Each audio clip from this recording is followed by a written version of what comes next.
श्री गणेशाय नमः। श्री राधा कृष्णाभ्याम नमः। श्री गुरुदेवाय नमः। राधे राधे मित्रों, आप सभी का स्वागत है आपके अपने चैनल कृष्णदास में। आशा करता हूं कि आप और आपका परिवार स्वस्थ एवं सकुशल होंगे। तो आइए मित्रों, कथा में प्रवेश करते हैं। भक्तों, आज जिन महापुरुष की, जिन रसिक संत की कथा का मैं वर्णन करने जा रहा हूं,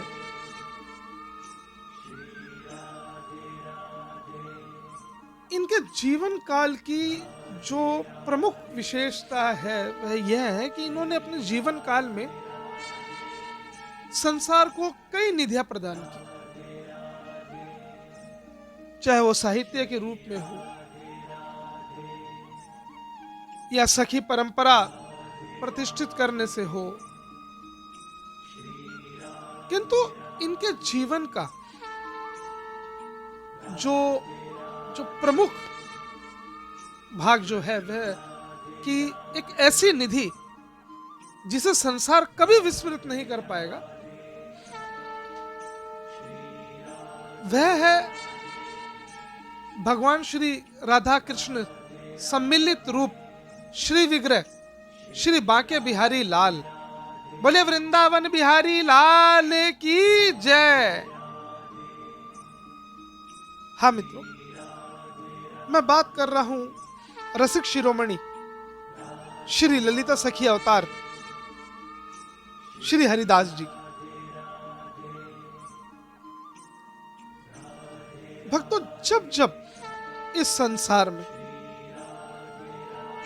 ईश्वर को धर्म स्थापना या प्रेम स्थापना करनी होती है और कलिमल जीवों को यह सिखाना होता है कि आप लोग कोई साधारण नहीं हो। वस्तुतः जीव ईश्वर का अंश होता है, किंतु वह बहिर्मुख होने की वजह से, या मैं यूं कहूं कि मायामुखी होने की वजह से, वह स्वयं के अस्तित्व को भूल गया है। गोस्वामी तुलसीदास जी कहते हैं, ईश्वर अंश जीव अविनाशी, चेतन अमल सहज सुख राशि।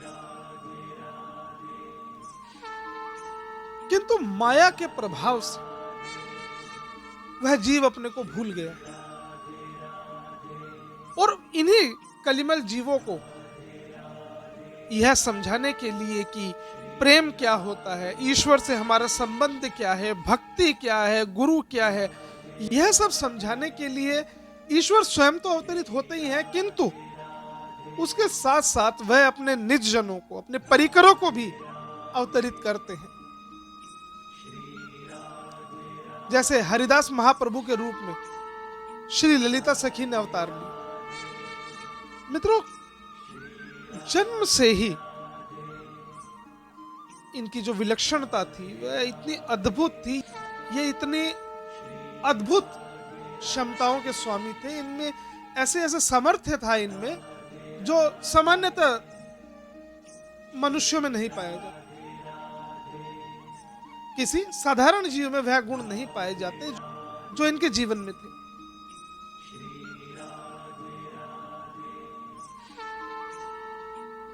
और देखिए, भक्त का आना जो है, देखिए भक्त जब आता है तो संसार को सद्मार्ग दिखाने के लिए तो आता ही है, किंतु युगों युगांतर से जो पृथ्वी पापियों का बोझ ढो ढो के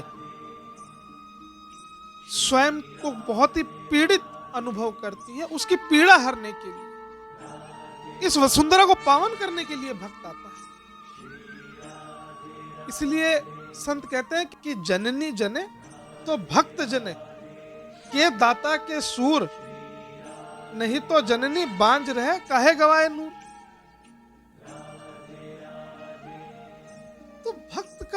अपना ही एक अलग प्रभाव होता है। और वही प्रभाव श्री हरिदास जी के जीवन में बाल्यकाल में ही दिखने लगे। कहते हैं, होनहार वीरवान के होत चिकने पात।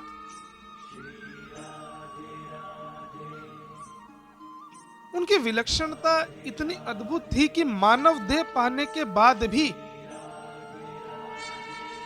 उन्हें सदा सर्वत्र प्रिय प्रीतम के ही दर्शन होते थे।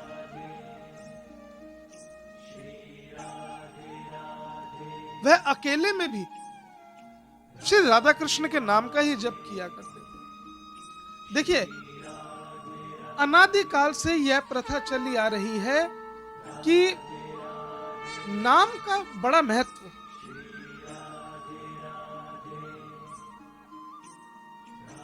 राम नाम से पत्थरों को तैराया गया था भक्तों। यह नाम वही है जिसे पुकारने के कारण खंबे में से भगवान नरसिंह प्रकट होते हैं। तो मित्रों, नाम में बहुत शक्ति है, किंतु साधारण मनुष्य इस शक्ति का अनुभव क्यों नहीं कर पाता? इसका मुख्य कारण यह है कि जब आपको यह दृढ़ विश्वास हो जाएगा कि नामी और नाम में भेद नहीं है,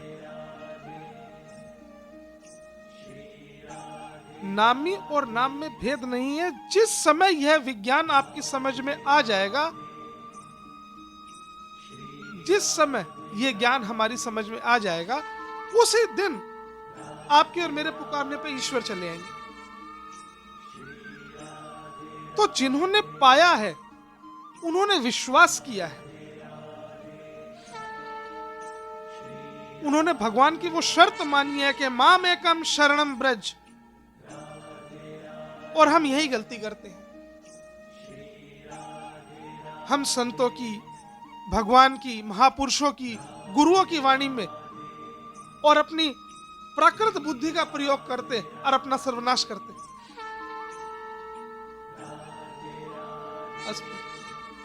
इसी प्रकार भगवान का चिंतन और स्मरण करते करते हरिदास जी बड़े होने लगे। उनके पिता आशुधर जी वसुधै इनके पिता भी थे और इनके दीक्षा गुरु भी थे। इन्होंने यज्ञोपवीत संस्कार के बाद हरिदास जी को दीक्षित किया था। वस्तुतः हरिदास जी के जन्म के विषय में अनेक मत मतांतर है कि कब हुआ था, किंतु शास्त्रों के अनुसार हरिदास जी का जन्म 15वीं शताब्दी में ब्रजमंडल के ही एक गांव, जो आज हरिदासपुर के नाम से विख्यात है, वहां हुआ। पिता ने इनका विवाह भी करवा दिया, किंतु देखिए, जब तक ईश्वर आज्ञा ना करे तब तक जो स्वयं सिद्ध महापुरुष होते हैं सांसारिक प्रपंचों में पड़ना ही नहीं चाहते।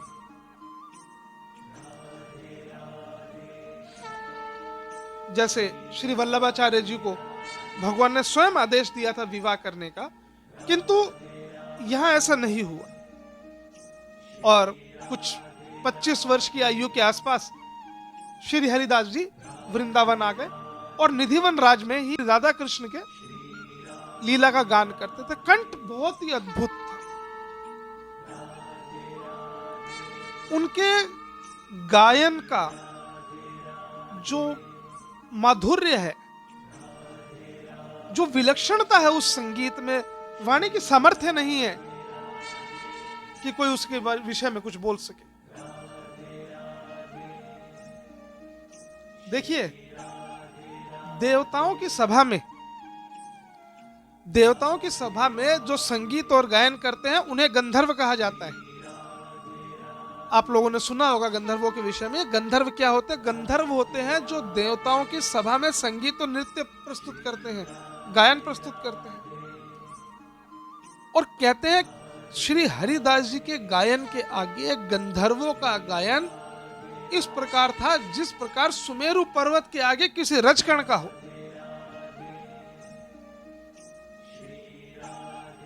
ऐसी प्रतिभा, ऐसी विलक्षणता उनकी। ये जो आपने विषय नाम सुना होगा, तानसेन अकबर के दरबारी थे। यह तानसेन श्री हरिदास जी के ही शिष्य थे।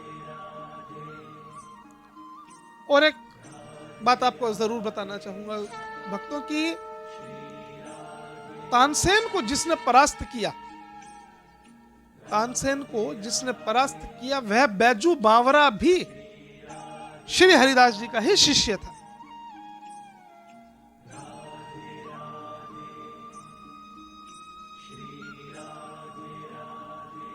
अस्तु,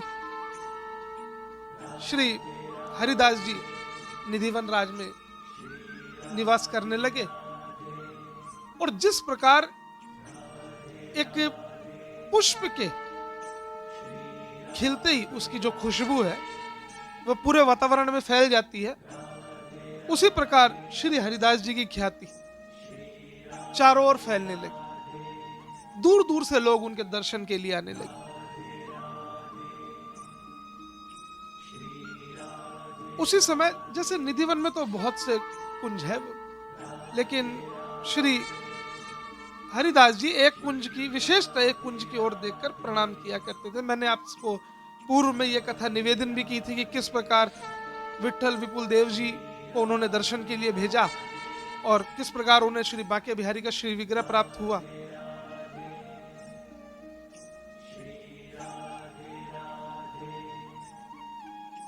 तो विट्ठल विपुल देव जी के द्वारा जब श्री हरिदास जी ने श्री राधा कृष्ण के श्री विग्रह को प्रकट किया तो एक उस समय मंदिर वगैरह की व्यवस्था नहीं थी। तो उस समय श्री हरिदास जी को मन में ऐसा विचार आया कि अब ये तो आ गए और मैं चने मांग के खाने वाला व्यक्ति हूं।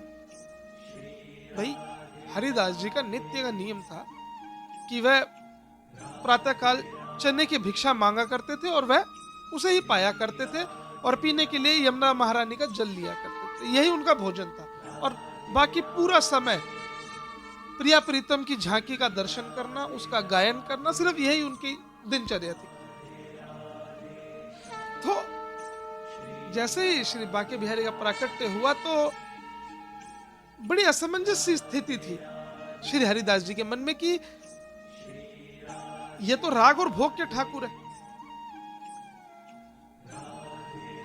तो राग तो ठीक है, मैं संगीत सुनाऊंगा, किंतु भोग की व्यवस्था कहां से होगी। तब प्रभु ने आदेश किया कि हमारी मूर्ति में से, हमारे श्री विग्रह में से रोज स्वर्ण मुद्राएं निकलेंगी, आप उनका उपयोग करके भोग वोग लगाइए और सेवा कीजिए। देखिए इनका चातुर्य, देखिए कि अगर भक्त के पास भोग आदि की व्यवस्था नहीं है तो उसका इंतजाम भी ये खुद करवाते तो मित्रों, यह नटखट स्वभाव तो भगवान का सदा से है। एक समय श्री हरिदास जी के शिष्य ऋषिकेश जी नाम था उनका, वह भ्रमण करते करते और आज जो पाकिस्तान में लाहौर स्थित है वहां पहुंचे थे। तो वहां एक बहुत ही धनवान क्षत्रिय थे, विज्ञानी जी उनका नाम था। तो जब ऋषिकेश जी ने और उन क्षत्रिय के सन्मुख बांके बिहारी का वर्णन किया, अपने गुरुदेव की वर्णन किया, उनकी विशेषताएं, उनका देवत्व उन्हें जब बताया तो वह बहुत आकर्षित हुआ। तो उसने पूछा था कि बांके बिहारी को सबसे अधिक प्रिय क्या है। तब ऋषिकेश जी ने कहा कि इत्र बहुत प्रिय उन्हें। तो कहते हैं कि उस समय का जो सबसे मूल्यवान इत्र था वह महाशय वो लेके आए और उसे सर पे रख के वृंदावन तक आए दर्शन के लिए कि प्रभु को चढ़ाऊंगा। तो जैसे ही वे निधिवन राज में पहुंचे तो उस समय पट नहीं खुले थे, मतलब दर्शन नहीं खुला था, भगवान का श्रृंगार चल रहा था। तो उन्होंने कहा कि आप थोड़ी प्रतीक्षा कीजिए। तो उन्होंने बोला चलिए हरिदास जी के दर्शन कर लेते हैं। तो हरिदास जी यमुना किनारे, वह समय मित्रों फाल्गुन का समय था, होली का समय था, और आप अनुमान लगा सकते हैं कि आज जो वृंदावन की होली हम देखते हैं, कितना अद्भुत दृश्य, कितना अद्भुत। अनुमान लगाइए कि उस समय में कितना सुंदर रहा होगा वह दृश्य।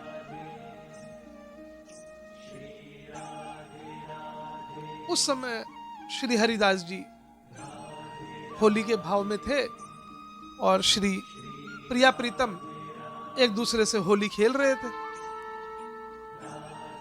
अब होली खेलते खेलते जो किशोरी जी के हाथ में जो कलसी थी रंग भरे जल की, वह गिर गई। अब वह गिर गई तो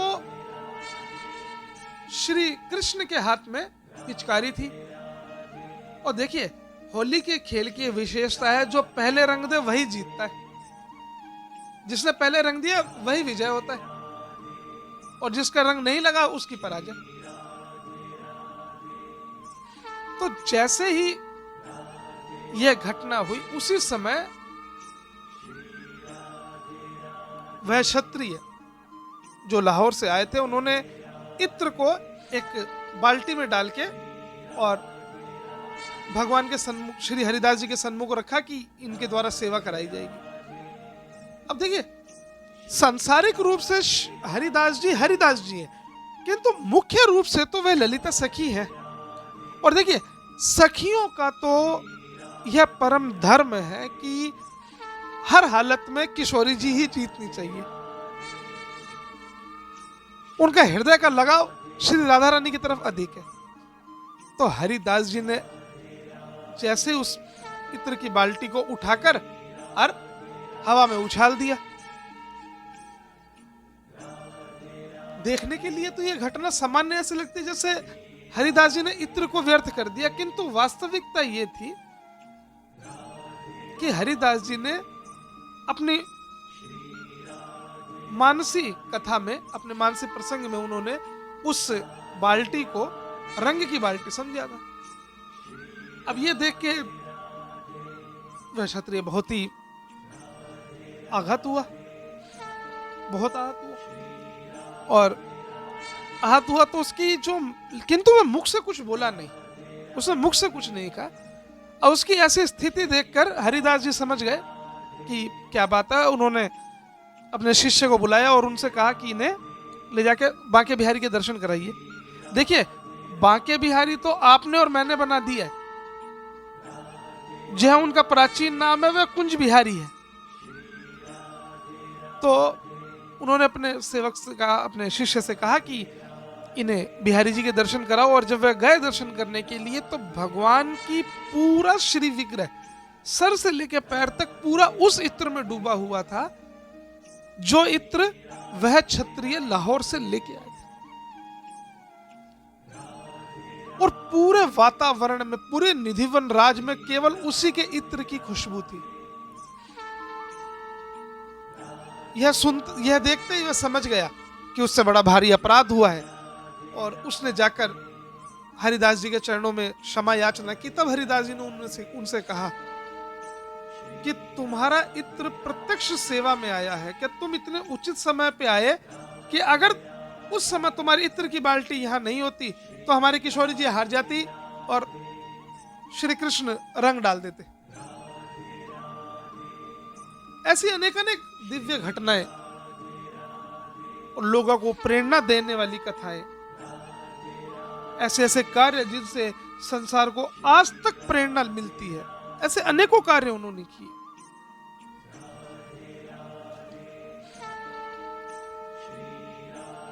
एक पंजाब में एक ब्राह्मण होते थे, दयाराम जी नाम था उनका, किंतु उनकी आर्थिक स्थिति बहुत ही शोचनीय,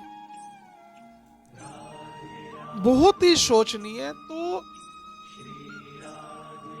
उनकी धर्म पत्नी ने उनसे आग्रह किया कि आप लोगों के अनुष्ठान कराते हैं किंतु किसी प्रकार का धन लाभ नहीं हो रहा है, आप कुछ ऐसा कीजिए जिससे हमारी इस दशा में सुधार आए। उन्होंने काफी प्रयत्न करे किंतु सफलता नहीं मिली। उस तत्पश्चात उन्होंने दृढ़ निश्चय करा कि वह जम्बू पर्वत पे चले गए और जम्बू पर्वत पे जाके उन्होंने जामवंत जी का, जो 7 चिरंजीवी हैं, उन्होंने जो जामवंत जी हैं, जो राम अवतार और कृष्ण अवतार दोनों में उन्हें भगवान की सेवा का अवसर मिला, उनकी तपस्या की। और जब जामवंत जी उसकी तपस्या से प्रसन्न हुए तो उन्होंने उसे वर मांगने को कहा। तब उसने कहा कि मेरी निर्धनता का नाश कीजिए। तो उसका ऐसा कहने पर जामवंत जी ने उसे पारसमणि दे दी। उससे कहा, यह पारसमणि ले जाओ, लोहे में छुआओ, सोना हो जाएगा, आराम हो या आराम, एकदम संतोष और सुख की जीवन जियो। किंतु एक बात याद रखना कि यह पारसमणि केवल 12 वर्षों तक तुम्हारे पास रहेगी, उसके बाद ये लुप्त हो जाएगी। उन्होंने कहा ठीक है। वे पंडित जी आ गए और लोहे को छुआए सोना, लोहे को छुआए सोना, एकदम ऐश्वर्यवान व्यक्ति हो गए वे। किंतु जब 10 वर्ष बीत गए तब उन्हें ऐसी देव प्रेरणा हुई। देखिए, यहां मैं आपको बताना चाहता हूं कि संत समागम, संतों से मिलने का जो भाव आपके या मेरे हृदय में जो प्रकट होता है, इसमें हमारी कोई शक्ति नहीं। यह भाव केवल ईश्वर कृपा, ईश्वर करुणा से ही हमारे हृदय में आता है। विदय निमि ने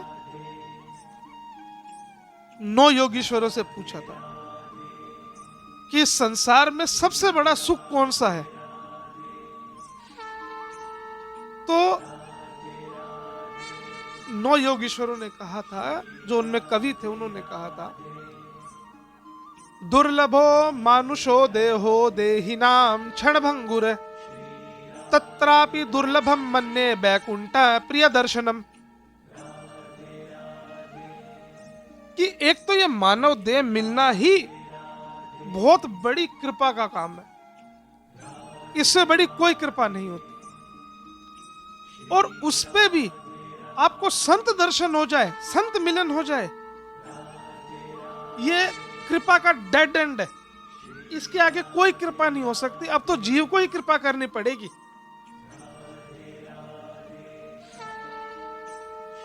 तो उनको विचार ऐसा आया कि अब 10 वर्ष तो हो गए हैं और सिर्फ 2 वर्ष बचे हैं, तो यह जो पारसमणि है ये किसी उचित हाथों में देनी चाहिए। वैसे ही उपयुक्त पात्र को ढूंढते ढूंढते वे बैजनाथ धाम पहुंचे और वहां आशुतोष भगवान श्री शंकर ने उन्हें दर्शन देकर कहा कि यह मणि तुम वृंदावन चले जाओ और वहां श्री हरिदास जी को समर्पित कर दो। उन्होंने वैसा ही किया और जैसे ही वे आए तो उन्होंने श्री हरिदास जी को वह मणि प्रस्तुत की। तो हरिदास जी ने उस मणि को तो जमुना जी में फेंक दिया और दयाराम जी को अपना शिष्य बना लिया। अब दयाराम जी शिष्य तो बन गए किंतु उन्हें ज्ञान तो हुआ था किंतु पूर्ण ज्ञान नहीं हुआ था। इसलिए उन्हें इस बात का बड़ा आहत हुआ कि पारसमणि गुरुदेव ने यमुना जी में फेंक दी। 1-2 दिन के पश्चात जब हरिदास जी को इस बात का भान हुआ तो उन्होंने दयाराम जी से कहा कि यमुना में स्नान करने जा रहे हो? उन्होंने कहा हाँ। तो आते समय 1 मुट्ठी भर वहां की मिट्टी ले आना, यमुना जी के निकट। उन्होंने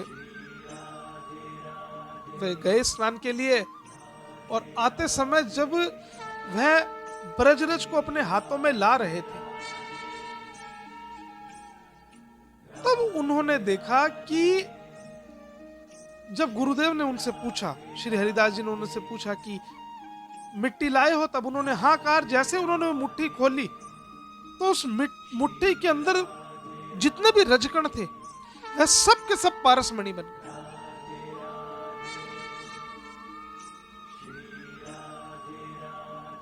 तब हरिदास जी ने उन्होंने कहा कि तुम तो एक मणि के खो जाने से इतना विचलित हो रहे हो, ये वृंदावन स्वयं पारसमणि है।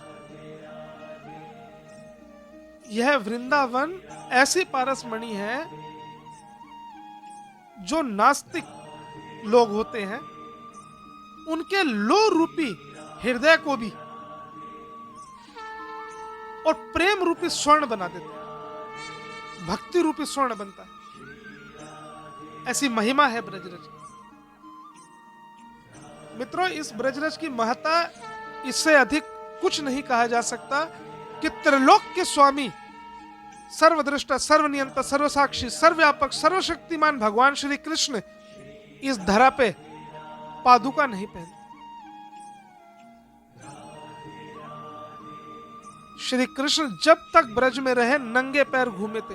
और आजकल तो आप देखते ही हैं कि वृंदावन में, जिस वृंदावन की भूमि का सम्मान स्वयं श्री कृष्ण करते हैं, आज लोग जूते पहनते हैं, कोई थूकता है, अलग अलग लोगों। किंतु ये महिमा है ब्रज की, वृंदावन की ये महिमा। अस्तु। इसी प्रकार एक पर्वतपुरी नाम के एक संत थे, मूलतः वह उत्तराखंड से थे।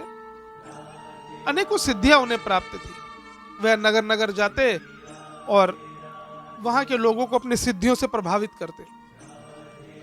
तो उस समय किसी ने उनसे कह दिया कि यदि स्वामी श्री हरिदास जी को पे तुम्हारा प्रभाव पड़े तो हम मान सकते हैं कि वाकई में तुम्हारे पास कोई सिद्धि ऐसी है। वह चले गए वृंदावन और हरिदास जी भगवान की लीलाओं का चिंतन कर रहे थे। और वह पर्वतपुरी जी कभी शेर बने, कभी कुकर बने, कभी गाय बने, कभी सांप बने, कभी शेर बने। तो उसी समय जो श्री हरिदास जी के शिष्य श्री विठल विपुल देव जी वहां आए, तो हरिदास जी ने उनसे कहा कि देखो, जिस मानव देह के लिए देवता तरसते हैं, उस मानव देह को त्याग कर यह भांति भांति के जीव जंतु बन रहा है। तो पर्वतपुरी जी को समझ में आ गया कि हरिदास जी उन्हें पहचान गए, किंतु उन्होंने सोचा एक और परीक्षा करनी चाहिए। तो अगले दिन श्री हरिदास जी मोर को दाना डाल रहे थे, तब वह संत मोर का रूप लेके आ गए। तो उसी समय पुनः विठल विपुल देव जी का आना हुआ है और हरिदास जी ने उनसे कहा कि देखो, नया मोर आया है। तो उन्हें बड़ी ग्लानि हुई। उन्होंने स्वामी जी से बड़ी क्षमा याचना की और उनका शिष्य बनना स्वीकार किया। ऐसे मित्रों, एक बार मैंने पूर्व भी आपसे निवेदन किया था कि तानसेन के द्वारा एक बार बादशाह अकबर भी श्री स्वामी जी के दर्शन के लिए आया था और किस प्रकार श्री स्वामी जी ने उसे इस वृंदावन में, गोलोक के वृंदावन का दर्शन कराया, वह व्याख्यान मैंने आपसे कहा था। किंतु उस व्याख्यान की चर्चा मैं इसलिए कर रहा हूं मित्रों कि उस समय जब बादशाह अकबर को श्री स्वामी जी ने इस वृंदावन में, गोलोक के वृंदावन का जब दर्शन कराया था, तो उस समय जब राजा ने बड़ी मनुहार की कि मुझे कोई सेवा बताइए, मुझे कोई सेवा बताइए, तो हरिदास जी ने उनसे कहा था कि तुम्हारे राज्य में गौ हत्या नहीं होनी चाहिए। और अकबर ने भी इस चीज की स्वीकृति दी। इस कथा से मेरा आशय यह है मित्रों कि गौ माता को जो पशु कहते हैं या पशु मानते हैं, उन्हें इस चीज को समझना चाहिए कि यह आज से नहीं, वर्षों से, युगों से, और गौ माता का कितना सम्मान है।